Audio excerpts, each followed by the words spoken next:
குறித்த காசா தொடர்பான திட்டம் பாராட்டுக்குரியது என்று சவுதி அரேபியாவுடைய கேபினட் வரவேற்றிருக்கக்கூடிய செய்திகளை இன்றைக்கு சவுதி கெசட் உள்ளிட்ட அல் அரபியா உள்ளிட்ட பல ஊடகங்களும் ஒரு முக்கிய செய்தியாக வெளியிட்டிருக்கின்றன. 20 அம்ச தீர்மானத்தை ஏற்றுக்கொள்ளக்கூடாது. 20 அம்ச தீர்மானத்தை ஏற்றுக்கொள்வதாக இருந்தால் இந்த பகுதியை விட்டுவிட வேண்டும்.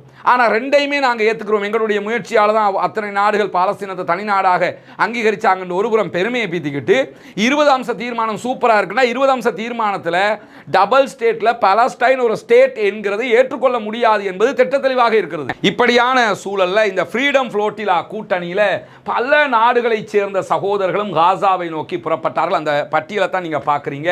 டர்க்கியினுடைய அரச ஊடகம் வெளியிட்டிருக்கக்கூடிய ஒரு முக்கியமான செய்தி இதிலே பதிவு செய்யப்பட்டிருக்கிறது. அந்த செய்தி என்னன்னு கேட்டா, மெக்கினோ என்கிற கப்பல் காசாவினுடைய கடற்படை முற்றுகையை உடைத்திருக்கிறது. ஏன்னா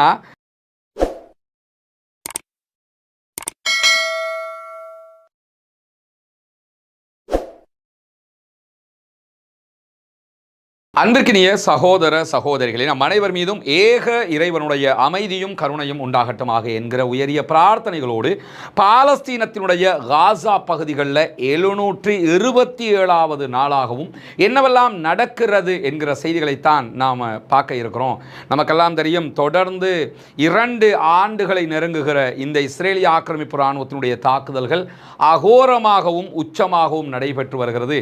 இன்றைக்கு வெளியாகி இருக்கக்கூடிய தகவல்கள் பிரகாரம் காசாவில் மிக மிக உச்சமான தாக்குதல்களை தொடர்ந்து இஸ்ரேலிய ஆக்கிரமிப்பு இராணுவம் நடத்த ஆரம்பித்திருக்கிறது. பாலஸ்தீன விடுதலை அமைப்பை சேர்ந்தவர்களும் அவர்களோடு ஹிட் அண்ட் ரன் தாக்குதல்கள், அதே போன்று கெரில்லா முறையிலான தாக்குதல்களை நடத்தி கொண்டிருக்கிறார்கள் என்கிற செய்திகளும் வெளியாகி இருக்கக்கூடிய நேரத்தில் கடந்த 24 மணி நேரத்துக்குள்ளாக காசாவில் 74 அப்பாவிகள் கொல்லப்பட்டிருக்கிறார்கள், ஷஹீதாகி இருக்கிறார்கள். 260க்கு மேற்பட்டவர்கள் படுகாயம் அடைந்திருக்கிறார்கள் என்கிற செய்திகள் வெளியாகி இருக்கிறது. இந்த நிலையில நமக்கெல்லாம் தெரியும், காசா தொடர்பான 20 அம்ச திட்டம் ஒன்றை அமெரிக்க அதிபர் டொனால்ட் ட்ரம்பும் பெஞ்சமின் நெதன்யாகு இஸ்ரேலிய பிரதமரும் இணைந்து வெளியிட்டிருந்தாங்க. இந்த திட்டத்தை பாலஸ்தீன விடுதலை அமைப்பு விரும்பியோ விரும்பாமலோ ஏற்றுக்கொண்டுதான் ஆக வேண்டும்.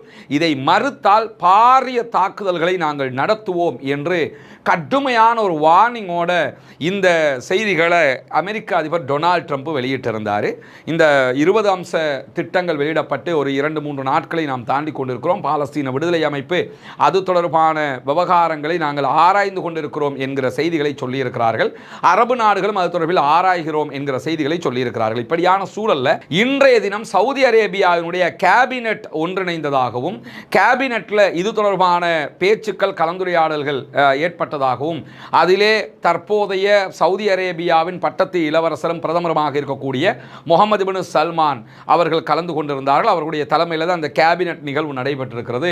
இந்த நிகழ்வில் டொனால்ட் ட்ரம்ப் வெளியிட்டிருக்கக்கூடிய குறித்த காசா தொடர்பான திட்டம் பாராட்டுக்குரியது என்று சவுதி அரேபியாவுடைய கேபினட் வரவேற்றிருக்கக்கூடிய செய்திகளை இன்றைக்கு சவுதி கெசட் உள்ளிட்ட அல் அரபியா உள்ளிட்ட பல ஊடகங்களும் ஒரு முக்கிய செய்தியாக வெளியிட்டிருக்கின்றன. இந்த அவர்களுடைய கேபினட்ல பேசப்பட்ட மிக முக்கியமான ஒரு விஷயமும் என்னன்னு கேட்டா, பாலஸ்தீன அரசாங்கத்தை அங்கீகரிக்கிற பல நாடுகள் இம்முறை ஐநாவினுடைய பொதுமன்றத்திலே இணைந்து கொண்டது என்பது சவுதி அரேபியாவின் முயற்சிக்கு கிடைத்த மிகப்பெரிய வெற்றி என்று சொல்லி இன்றைக்கு சவுதி அரேபியாவினுடைய ஊடக பேச்சாளர் இது தொடர்பாக செய்திகளை சொல்லும்போது சொல்லி இருக்கிறார் என்பதையும் ஒரு முக்கிய செய்தியாக சவுதியினுடைய ஊடகங்கள் வெளியிட்டிருக்கின்றன.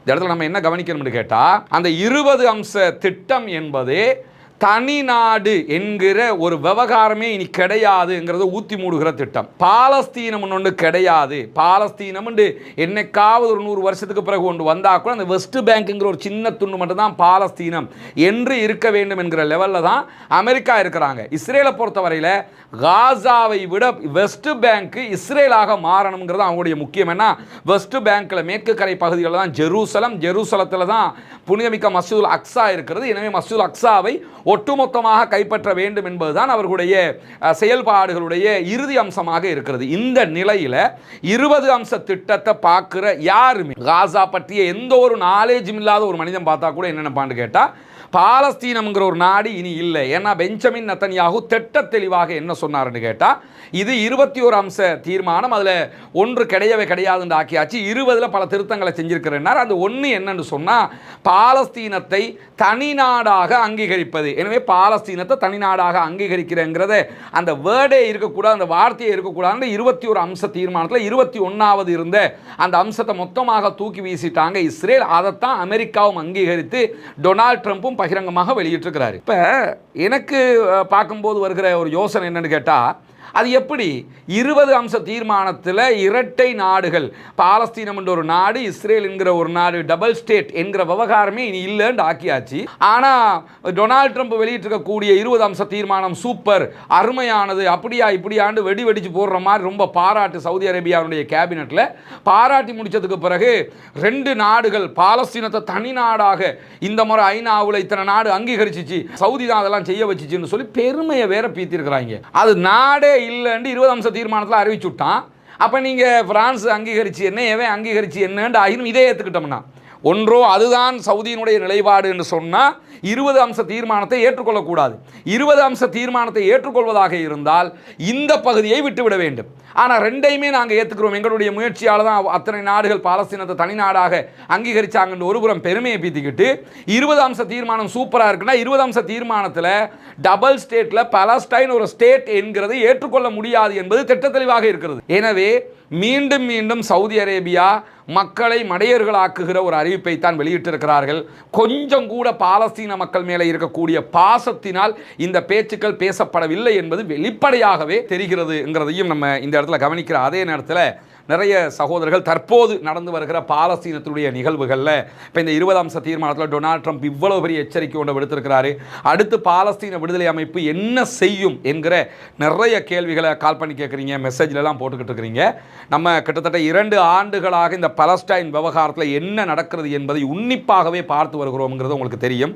இப்போ இருக்கக்கூடிய நிலைமையை பொறுத்தவரையில் பாலஸ்தீன விடுதலை அமைப்பினருடைய அரசியல் துறை பொறுப்பாளர்கள் கத்தர் உள்ளிட்ட வெளிநாடுகளில் இருக்கிறாங்க.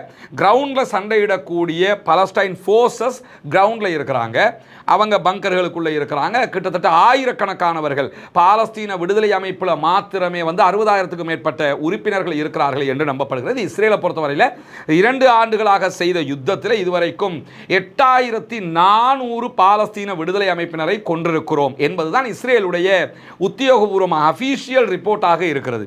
எனவே 77,000க்கும் மேற்பட்ட பாலஸ்தீன அப்பாவிகள் கொல்லப்பட்டிருக்கிறாங்க, ஷஹீதாகி இருக்கிறாங்க. இதில் 8400 பேர் தான் பலஸ்டைன் ஃபோர்ஸஸ், மற்ற எல்லாருமே பொதுமக்கள். எனவே பாலஸ்தீன விடுதலை அமைப்பிட்ட மட்டுமே 60,000க்கும் மேற்பட்ட ஃபோர்ஸஸ் இருக்கும்போது அதில் வெறும் 8,000 பேர் தான் கொல்லப்பட்டிருக்கிறார்கள்னா அவங்கள மட்டுமில்லை, மற்ற துணை ராணுவ குழு எல்லாத்தையும் சேர்த்து 8,000. இது தவிர்த்து இன்னும் 14 அமைப்புகள் இருக்கின்றன. அதில் 2ஆம் கட்டமாக இருக்கக்கூடிய பாலஸ்தீன விடுதலை அமைப்பினுடைய அடுத்த அமைப்பு, அவங்ககிட்ட 40,000க்கும் மேற்பட்ட ஃபோர்ஸஸ் இருக்கிறதாக சொல்லப்படுகிறது. அதற்கு பிறகு அடுத்த கட்டம் 14 அமைப்புகள் இருக்கிறார்கள். இவங்க எல்லாரும் ஒட்டுமொத்தமாக கூட்டி கழிச்சு பார்த்தாலே ஒரு 2-2.5 லட்சம் ஃபோர்ஸஸ் மொத்தமாக இருப்பதற்கு வாய்ப்பு இருக்கிறது. இப்படியான ஒரு கிரவுண்ட்ல ராணுவத்தை அவங்க வச்சுக்கிட்டு இருக்கிறாங்க, அவங்களே தயாரிக்கிற ஆயுதங்களை அவங்க வச்சிருக்கிறாங்க. இப்போ அவங்க ஆரம்பிச்சிருக்கக்கூடிய தாக்குதல்கள் கெரில்லா அட்டாக்காக இருக்கிற பெரிய பாரி அட்டாக் எல்லாம் கிடையாது. ஹிட் அண்ட் ரன், ஒளிச்சுக்கிட்டு போய் அட்டாக் பண்ணி அவங்களை அழிச்சு புட்டு இவங்க தப்பி வந்துடுவாங்க, இவங்களுக்கு எந்த எஃபெக்டும் வராது. இப்படியான தாக்குதல்களை தான் நடத்தி கொண்டிருக்கிறார்கள் எனும்போது இந்த யுத்தம் உடனடியாக என்னத்த டொனால்ட் ட்ரம்ப் சொன்னாலும் வாழ்வா சாவா என்கிற ஒரு நிலையை இப்பொழுது பாலஸ்தீனம் எடுத்திருக்கிறது என்பது எல்லோருக்கும் தெரியும். ஏன்னா ஒன்றோ நீங்கள் ஆயுதத்தெல்லாம் கீழே வச்சுக்கிட்டு சரண்டர் ஆகும், இல்லைன்னா மொத்தமாக அழிப்போம் என்று சொல்லி நிற்கிறாங்க. இதில் அரபு நாடுகள் எல்லாமே தெரிஞ்சுக்கிட்டே அவனுடைய அந்த அழிவுக்கு காரணமாக போய் நிற்கிறாங்க. சூப்பர்னு அறிவிக்கிறாங்கல்ல, அதில் தெரியுதுல. அப்படி இருக்கும்போது ஆயுதத்தை கீழே வச்சாலே பாலஸ்தீன விடுதலை அமைப்புக்கு தெரியும், தட்டி தூக்கிடுவாங்க. ஆயுதம் இல்லைன்னும் போது நாங்கள் உங்களுக்கு அது தர்றோம் இது தர்றோம்பாங்க. அடிமையாக இருக்குங்கிறது 2வது. எல்லா ஃபோர்ஸஸில் இருந்த அத்தனை பேரையுமே கழுவி ஊற்றி தூக்கிடுவாங்க, அது அவங்களுக்கு தெரியும். எனவே அவங்க ஆயுதத்தை கீழே வைக்க மாட்டாங்கங்கிறதுல தெளிவாக பாலஸ்தீன விடுதலை அமைப்பு இருக்கிறது என்பதை அவர்களுடைய அறிக்கைகள் எல்லாமே காட்டுது.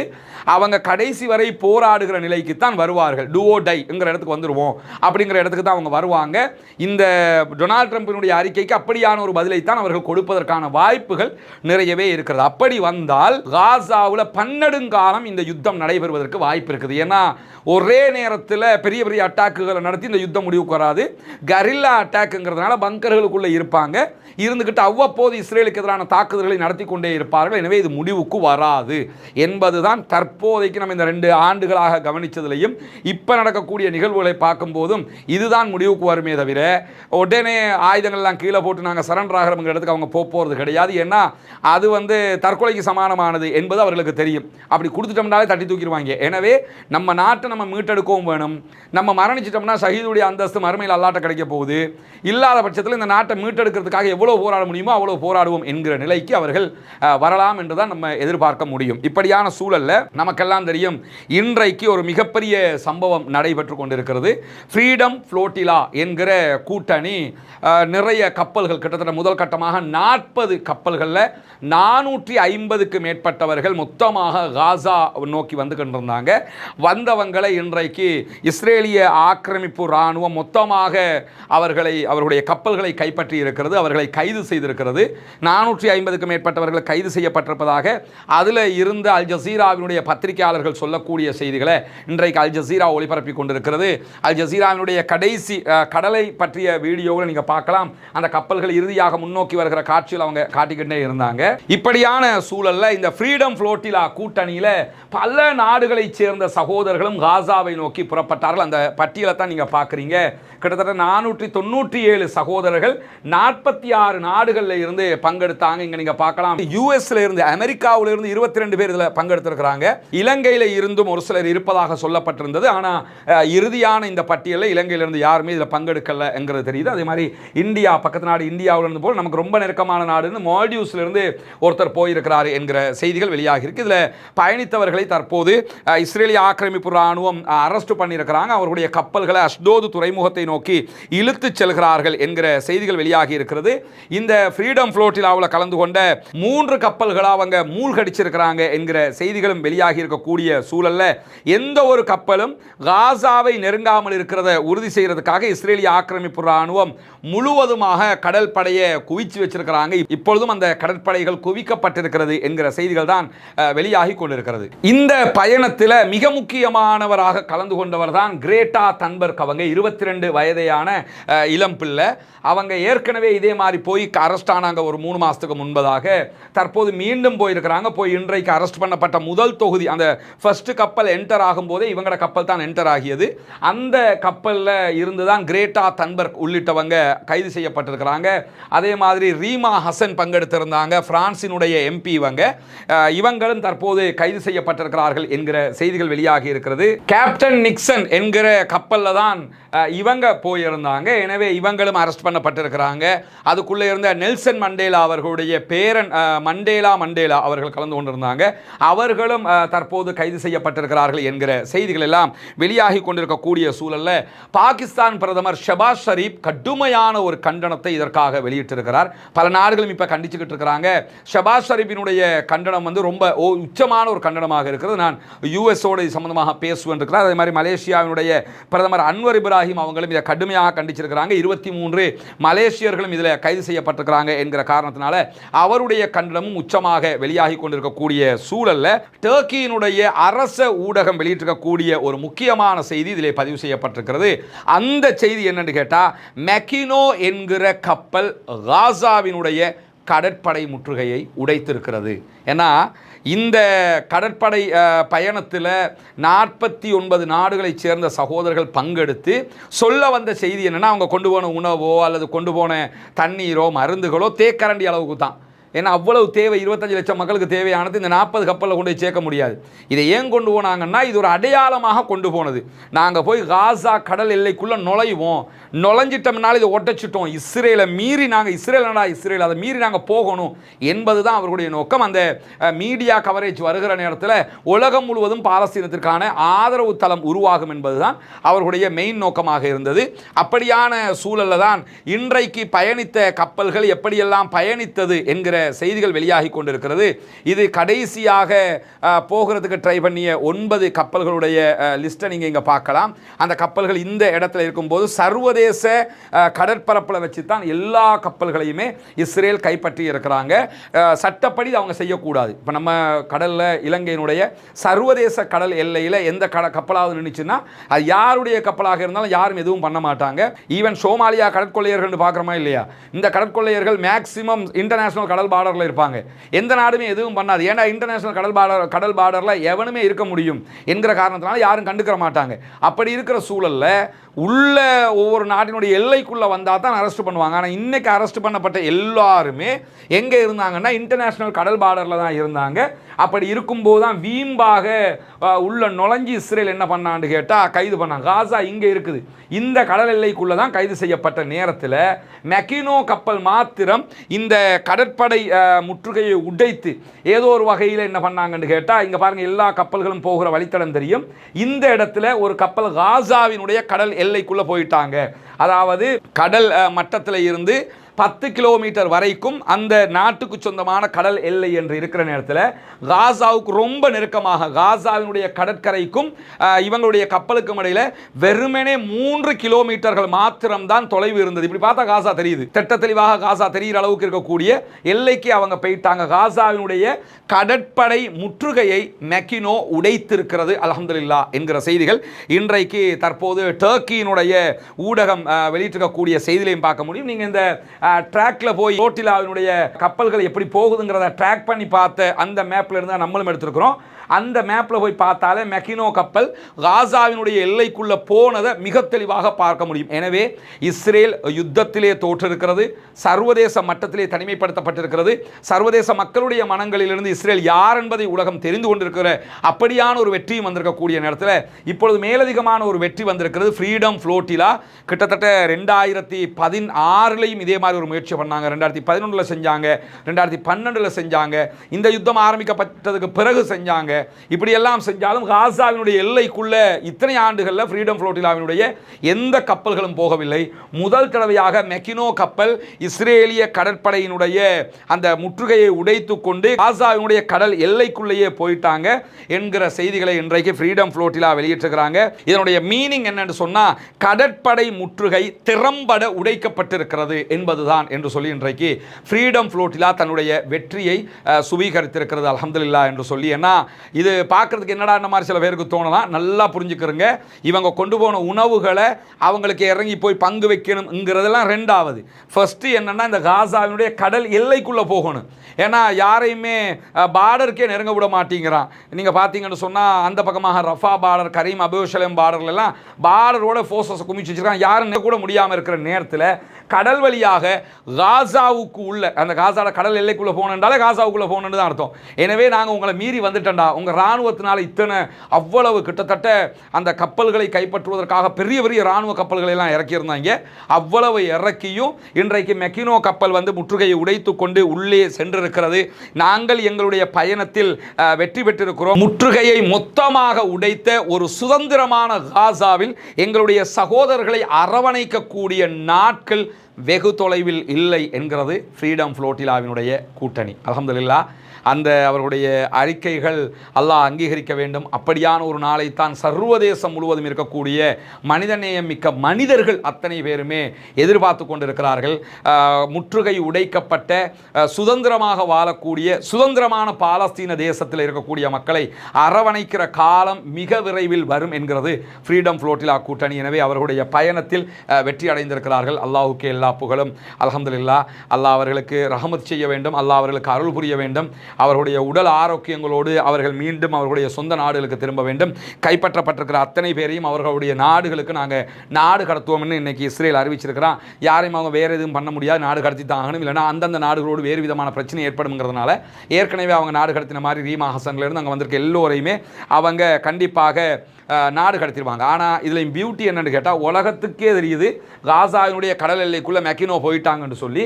ஆனால் இஸ்ரேலிய ஆக்கிரமிப்பு ராணுவம் வெளியிட்டிருக்கக்கூடிய அறிக்கையில் என்ன சொல்கிறாங்கன்னா, யாருமே காசாவுடைய எல்லைக்குள்ளே நுழையலை, நாங்கள் எல்லாரையுமே அரெஸ்ட் பண்ணிட்டோம்ங்கிறாங்க.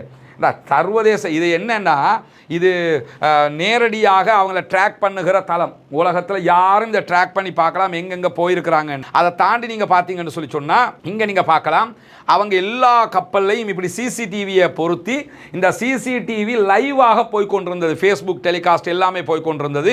குறிப்பாக அல் ஜசீரா இந்த லைவை போட்டுக்கிட்டே இருந்தாங்க. இதை பாருங்கள், எல்லா கப்பல்கள்லையும் இருக்கக்கூடிய சிசிடிவி ஃபுட்டேஜை தான் நீங்கள் பார்க்குறீங்க. இந்த ஃபுட்டேஜ்லையும் மிக தெளிவாக எந்தெந்த கப்பல் எங்கெங்கே போகிறது என்கிற விவகாரங்கள் குறிப்பிடப்பட்டு கொண்டிருக்கும் போது இந்த மெக்கினோ கப்பல் காசாவுக்குள்ளே போகும்போது லைவாக போய்கொண்டிருந்தது. காசாவுடைய கடல் எல்லைக்குள்ளே நாங்கள் வந்துட்டோம், இங்கே பாருங்கள், இந்த இந்த போகிற காட்சியெல்லாம் லைவாக அவங்க அந்த சிசிடிவி காட்சியிலேயே. அதற்கு பிறகு தான் அவங்கள வந்து அவங்க அரெஸ்ட் பண்ணாங்க. எனவே அல்ஹம்துலில்லாஹ் அவங்க வெற்றி பெற்றுட்டாங்க. இஸ்ரேல் தோல்வியை ஒப்புக்கொள்ளாமல் மீண்டும் பொய் சொல்லுகிறது என்கிற செய்திகளையும் நம்ம பார்க்கிற அதே நேரத்தில் இத்தாலியினுடைய தொழிற்சங்கம் ஏற்கனவே அறிவித்ததை போல ஃப்ரீடம் ஃப்ளோட்டிலா கப்பலுக்கு நீங்கள் அவங்க வரக்கூடிய கப்பல்களுக்கு ஏதாவது பிரச்சனைகள் பண்ணினீங்கன்னு சொன்னால் நாங்கள் வந்து பொது தொழிலாளர் சங்க வேலை நிறுத்தத்தை மேற்கொள்வோம் என்று சொல்லியிருந்தாங்க. நாளைய தினம் இத்தாலியில் தொழிலாளர் சங்கங்கள் எல்லாம் பொது வேலை நிறுத்தத்திற்கு அழைப்பு விடுத்திருக்கின்றன. இத்தாலியினுடைய மிகப்பெரிய தொழிலாளர் சங்கத்தினுடைய அறிக்கை எப்படி வெளியாகி இருக்குன்னு கேட்டால், இத்தாலிய அரசாங்கம் இத்தாலிய தொழிலாளர்களுக்கு எதிராக செய்த கடுமையான குற்றமே என்னன்னு கேட்டால், ஃப்ரீடம் ஃப்ளோட்டிலா கப்பலோடு நீங்கள் பின்னாடி இஸ்ரேலுடைய கடற்படை போனது, ஆனால் அவங்களை நடு ரோட்டில் விட்டுட்டு வந்துட்டீங்க, நீங்கள் தொடர்ந்து காசா வரைக்கும் போயிருக்கணும். எனவே அந்த பொறுப்பை நீங்கள் செய்ய தவறிய காரணத்தினால் உங்களுக்கு எதிராக நாங்கள் ஆர்ப்பாட்டத்தில் குதிக்கிறோம் என்கிற செய்திகளை தற்போது இத்தாலியினுடைய மிகப்பெரிய தொழிலாளர் சங்கம் அறிவித்திருக்கிறது. ஐரோப்பிய நாடுகள் பலவற்றிலும் பாலஸ்தீனத்திற்கு ஆதரவாகவும் ஃப்ரீடம் ஃப்ளோட்டிலாவுக்கு ஆதரவாகவும் பலவிதமான ஆர்ப்பாட்டங்களும் தொடர்ந்து நடைபெற்று வருகிறது. அந்த காட்சிகளையும் இன்னைக்கு நம்ம பார்க்க முடிகிறது. எனவே பாலஸ்தீனத்திற்கு ஆதரவான நிலை சர்வதேச மட்டத்திலே உச்சம் தொட்டு கொண்டிருக்கிறது. அல்லாஹு தாலா பாலஸ்தீன மக்களுக்கு அருள் புரிய வேண்டும். இந்த நேரத்தில் இன்றைக்கும் இஸ்ரேலிய ஆக்கிரமிப்பு ராணுவத்திற்கு எதிராக பாலஸ்தீன விடுதலை அமைப்பினர் 3 தாக்குதல்களை நடத்தி இருக்கிறார்கள். அந்த தாக்குதல்களில் எத்தனை பேர் கொல்லப்பட்டிருக்கிறார்கள் என்கிற விவரங்கள் இதுவரை குறிப்பிடப்படவில்லை என்கிற செய்திகளும் இறுதியாக வெளியாகி இருக்கக்கூடிய செய்திகளாக நம்ம பார்க்க முடிகிறது. பாலஸ்தீனம் வெற்றி பெற வேண்டும், பாலஸ்தீனம் சுதந்திரம் அடைய வேண்டும், பாலஸ்தீன மக்களும் நம்மை போன்ற நிம்மதியானவர்களாக மாற வேண்டும், வாழ வேண்டும் என்கிற உயரிய பிரார்த்தனைகளோடு பாலஸ்தீன அப்பாவிகளுக்காக பிரார்த்திக்கிறார். அதே நேரம் இஸ்ரேலிய ஆக்கிரமிப்பு ராணுவத்திற்கு எதிராகவும் தொடர்ந்தும் குனூத்து நாசிலாவை ஓதுவோமாக என்கிற கோரிக்கைகளோடு பாலஸ்தீன மக்களுக்காக தொடர்ந்தும் ஜனநாயக ரீதியாக குரல் எழுப்புவோமாக. வாஹிர் தஅவானா அல்ஹம்துலில்லாஹி ரப்பில் ஆலமீன்.